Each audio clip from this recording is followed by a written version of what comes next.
This is the A to Z podcast. Expert insights on leadership, business, real estate, investing, and growth. If you have to choose three skill sets that are very important now and in the near future, which one would be?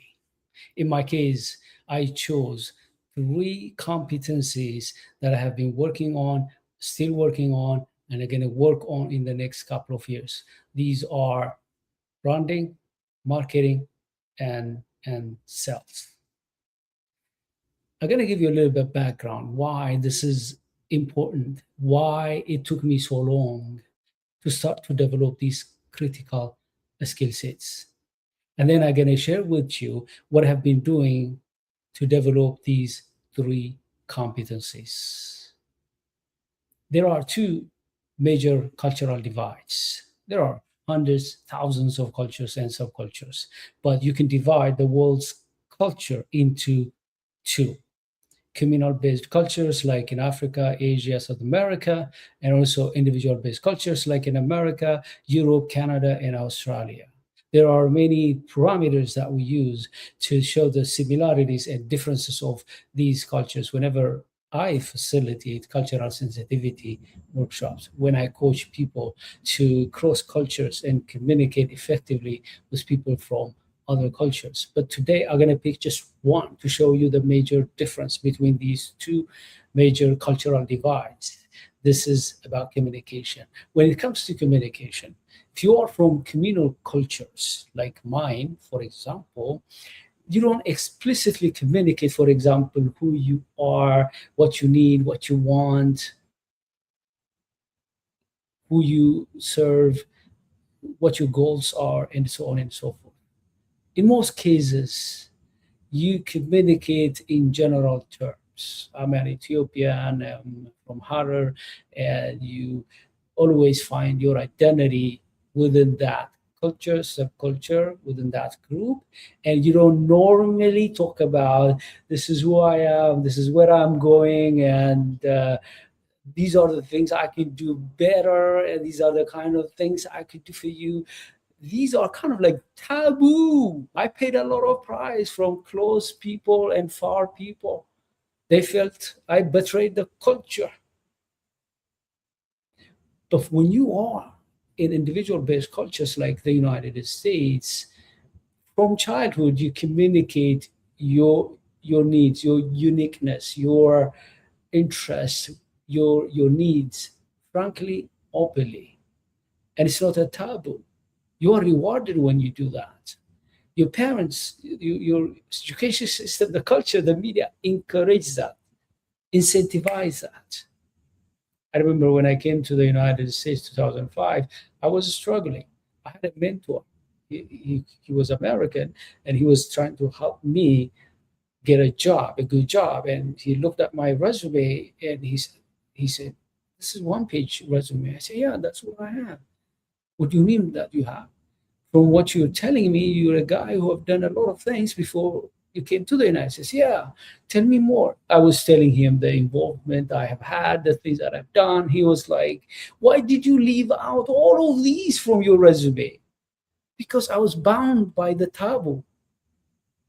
And he instructed me, you have to put in the resume, you were a youth leader, you were a student leader of the largest university in your country. This is key. When recruiters see that, they see a leader. You don't start to lead after graduation. You're not like the other people who don't have any leadership experience. They see that you were a leader even when you were young, when you were in college. It was a struggle because I was struggling from cultural expectations, even if I was in a totally different culture here in the United States. It took me longer to communicate my uniqueness, what I can offer, what kind of things I'm good at, and so on and so forth. It took me years. I wish I overcame that right away, but it took me years. The same thing when I began my leadership and coaching and consulting career, I had the same challenge. Yeah, I meet clients, but I'm not closing them. I was not asking them to give my product and my services. Like I was cultured and conditioned, they should be the one asking, hey, AZ, I see that you wrote this book. I want you to speak at my event. Or AZ, I see that you're good at this and this. I want you to help my company. No, that's not how it works in other cultures. You have to tell them what you're good at. There's competition. And they need to know what you're good at and what you could do better than others. As a trainer, a coach, and consultant, initially it was hard. I didn't brand myself. I was not marketing myself. I was not selling, especially selling. Selling in my culture, I believe in many communal cultures, is resented. If you're a salesman, people think you're a crook. They think you're sleazy. And if you have that kind of upbringing, what happens? The moment you try to sell yourself, when you try to sell your product, when you try to sell your services, you think people are going to think you're crook, you sleazy, and they don't want to sell. And if you don't sell, there are consequences. But on the other hand, in some other cultures, because this is a culture I know, that's why I keep on quoting, but it could be true in Europe, South America, in Australia, in Canada, in US, for example. Many parents encourage their kids to find their uniqueness, and they encourage them. Some affluent parents, they go the extra mile to train them how to sell. For example, the kids may come and say, Daddy, I need this money. And say, yeah, I can give you, but kiddo, I'm going to buy you a lemonade stand. I'll pay for the expenses, but you need to sell these and make profit to get the money that you're looking for. And you have to return my initial capital. What do you think they're doing for those kids? They have the money, but they are teaching them to sell, because sales is one of the most important skill sets for professional leaders and entrepreneurs. If you are struggling, I was struggling, because I didn't know how to sell. Once you become how to use, if you know, once you know how to sell, you don't go hungry or starved. Or some kids who come and ask their parents, I need some money to do this and that. They tell them, okay, tell me what you could do for me and I'll pay you. And they go out and become creative. They say, okay, I can mow the grass, or I can shoe shine your shoes. And then they pay them. What do you think they're doing? They are encouraging them from childhood to sell. Most of these kids become entrepreneurs. Ask these successful entrepreneurs and from where they began their journey, when they were selling lemonade, when they were going out mowing grass, and so on and so forth. But for many of us, we didn't grow up.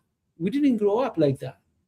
I had to learn the hard way. That's why today I'm encouraged, especially if you are young, this is one of the things that gonna change the trajectory of your journey as a professional entrepreneur and leader.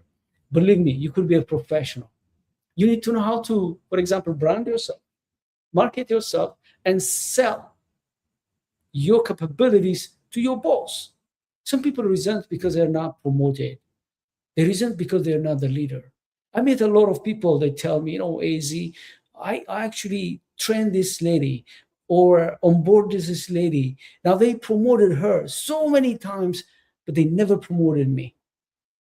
And I can tell from the way they communicate, no wonder why they were not promoted. I could see. Because they're not branding themselves, they're not marketing themselves, they're not selling. That being said, I want to share with you how I developed these three skill sets. The first one, branding. Branding means, in simple terms, how you differentiate yourself from others. IKEA is different than Lamborghini. Whole Food is different than Walmart. Apple is different than Microsoft. They branded themselves. And that decision, the decision to serve a specific sector of people, determined the kind of brand that they have. And there are certain customers that gravitate to certain brands, not to other brands. And therefore, you need to know your brand, how you're differentiated from others. In my case, the journey was not simple. When I began my training and coaching and consulting career, the advice, the overwhelming 99% advice was be a specialist. Just pick a lane and you could be able to succeed. And I have seen these successful speakers and coaches that specialized. I'm not doubting that that's the path that helped them, but it was not for me because I'm a guy who want to grow holistically. I can't just pick, for example, public speaking, specialize in that, breathe and eat public speaking. I cannot do that. I want to learn about change management. I want to learn about conflict. I want to learn about negotiation. And also, I want to learn as I advance in my career about selling and buying businesses and financial acumen. So many things I need to learn. And I struggled initially how to brand myself. And every mentor, every expert, they advised me you have to specialize. Until I heard Alan West, he's popular. He's $1 million consultant. He wrote so many books, and he takes himself as a generalist, and he advocated generalist. Seeing what happened to AI, I'm glad that I didn't pick just one lane because that lane could be taken by AI or a shift in customers' preferences and interests. And also, then I read a book called Range, and how people who could be able to diversify, could be able to be knowledgeable about other things on top of their specialties succeeded. In my case, my nickname is A to Z. Some people think AZ is a kind of like a name from another culture. I'm trying to act like, I'm that kind of person, AZ. Like, for example, if you can go after, for example, Daisy or some other names, yeah, you're trying to brand yourself after that person. There is nothing wrong with that if that's what you want. But in my case, AZ is A to Z, like Amazon, a one shop platform. I want to be that generalist where people could come to me. I'll talk to them. I see their goals and the challenges that I have. And if I have the service, the product, I will give them. If not, I know other people who specialize. The good thing working with me is because as a brand, when I come to talk to you, I'm not coming with a hammer and looking for nails to hammer. No, I came there with I come there with open mind and trying to hear you. And then once I see that I have something to offer, I do. Most of, for example, small businesses, they don't need specialists. You come to talk to them and see that they are struggling, for example, with conflict. You don't need a specialist for that. You want your people to know what conflict is and how it happens, the sources of conflict, and maybe they can take assessment and then realize how they deal with conflict, and then some strategies on how to turn conflicts into opportunities. That's enough. You want to spend a couple of $1,000, that's it. Why would you hire a specialist as a small business on conflict? I don't see the point. And I have done that for companies. They say you're a small company, you are in the middle of change, and you need someone who could help your people to understand how change works, the phases of change, some models, and how to overcome resistance to change. I've done it for years. That's enough. But if I meet a company, maybe a middle company, and they're looking a consultant, a change consultant, who dive deep and gets more data, do interviews, and help them lead that change, the implementation of that change. I have so many lists. I already have people who specialize in change. I connect with them. They're going to be a little bit expensive and they could help you. I cannot do that. That's not my brand. The point I'm making is it took me a little bit time for me to discover what my brand is, because remember, if your brand doesn't align with who you are, there is conflict. In my case, it would be a conflict for me to specialize. I'm growing in many areas, and I want to use that to serve other people. And my brand should be a generalist brand. That's why my nickname is AZ. Everywhere you go on my books, on my website, everywhere you see AZ. The second skill set that I developed was marketing. Marketing is about your brand, how you market your brand to be known. For example, if you see an ad from Nike, for example, that advertisement could be sales or marketing. How do you differentiate? If it is marketing, it targets on the brand. Why you should work with the Nike brand. If it is advertising just a specific sneaker, then that's a sell.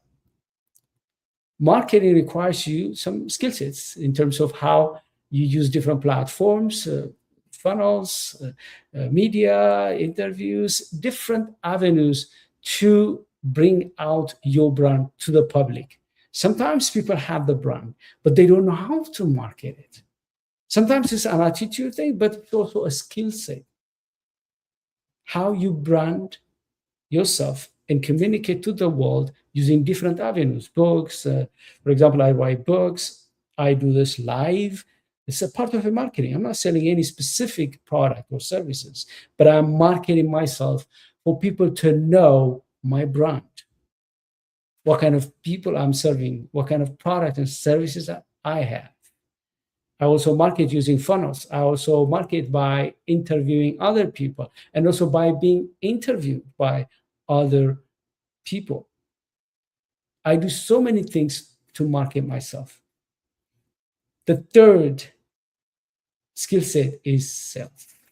Now, this is tactical. It's not like branding and marketing. It's not strategic. It's tactical. But it's a mindset thing. Earlier, I was talking to one of my colleagues, and we had the same challenge. And the challenge was rejection.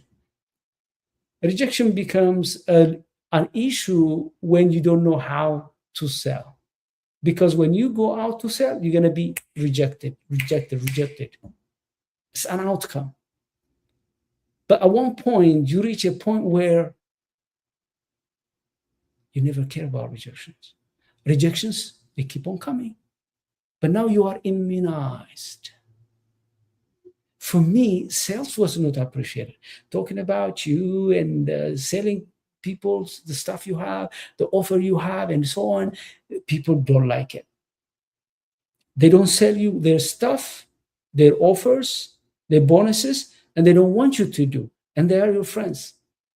These are your colleagues because it's kind of like taboo. Now, here is the trick. People don't mind to sell you a restaurant. They go out, eat, and they love that restaurant and they sell it.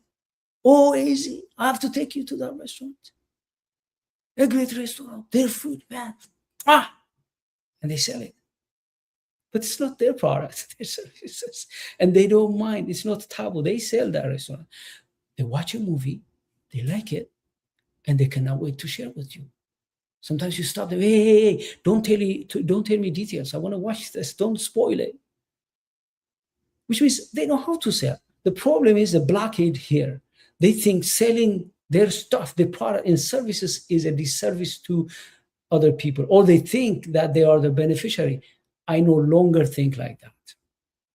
For me, it's about other people. If there is anything good that I enjoy, anything good I have, anything that I'm offering that benefit other people, I'm going to talk about it. When I talk about it, however, I'm not like cutthroat.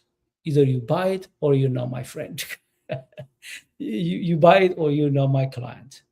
To give you some kind of context, there are two ways to sell. One is like a hunter. Second, like a farmer. A hunter, their tactic is they go out, sell their product and services. Whoever is not buying, no worries. They move on. They don't nurture. They keep on moving, and they are quantity based. I sell to as many people as possible. Whoever buys, great. Whoever doesn't buy, fine. So they're okay with that. But farmers like me, you don't go for the jugular. You have seeds and you plant those seeds. Sometimes you don't even sell them anything. You tell them what you do. That's enough, maybe for now. Next time, you may tell them the kind of services that you offer and the kind of people that may benefit from your services. Maybe next time, if they have any challenge or any goal that they have and you have the products, you sell them. But when you sell, if they reject it, they don't take it personal. You're a farmer, you continue to nurture it. I can give you a lot of examples, but just one.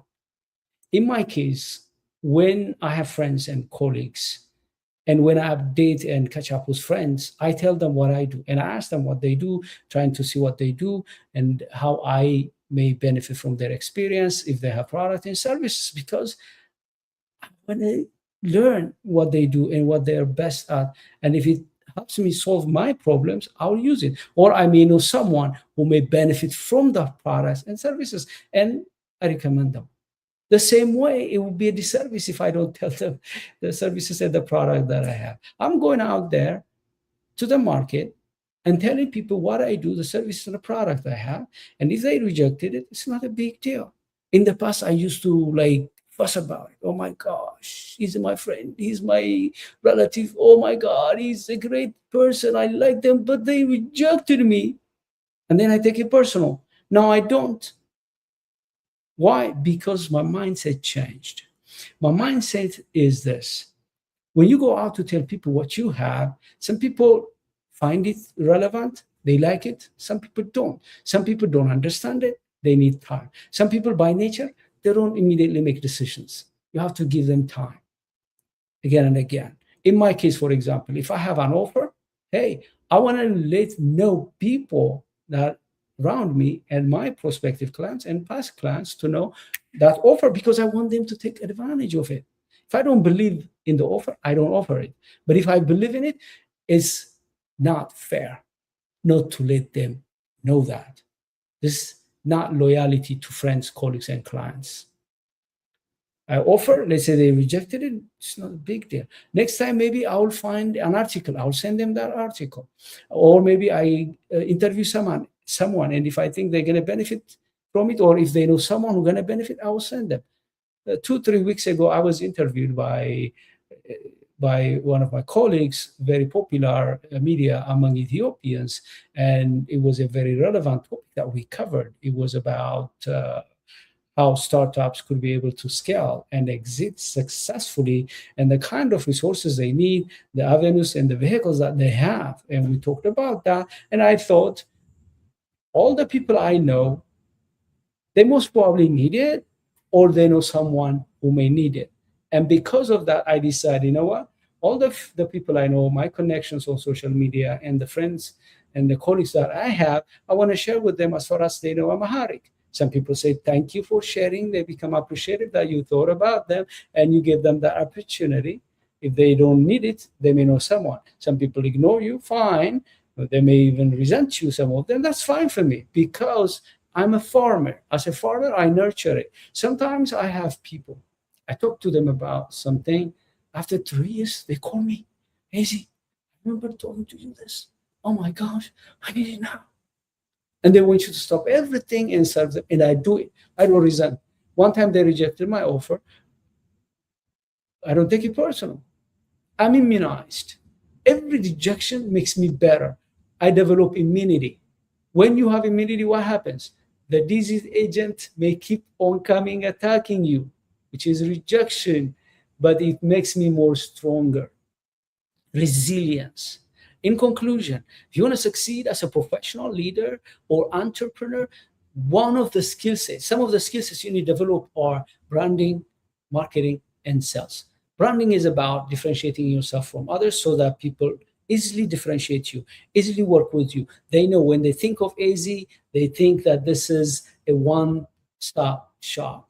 This is the guy who has holistic knowledge. He may help me in certain things. If not, he's resourceful. He could be able to connect me with other people, colleagues, friends, and partners that he has. Marketing, this is about marketing or bringing out, communicating your brand. It's kind of like strategic. You're not focusing on one product or services. You bring in out your name out there. You use different platforms, interviews, video recording, blogs, articles, books, online courses. You use different vehicles to market yourself. You need to be skillful in doing that. What I do right now is marketing because I'm not selling anything. I'm just telling you my brand and sharing what I know. The third is sales. Sales is tactical, very tough. For some people, it's hard to do it. But if you don't sell, you don't eat. If you don't sell, people don't know who you are and what you have. If you don't sell, you don't be able to scale. If you don't sell, you may become bankrupt. If you don't sell, you won't be promoted. If you don't sell, you won't be able to profit. And therefore, learn how to develop these three skill sets if you want to succeed in what you do. If this benefited you, please share to other people, especially young people. They need to take time. Developing these three skill sets may take you years, not decades. And therefore, please share to them. And also, if you need any conversation about this, reach out. I would love to talk to you. Thank you very much for watching, and I look forward to see you again in another conversation. Bye-bye. Have a great day.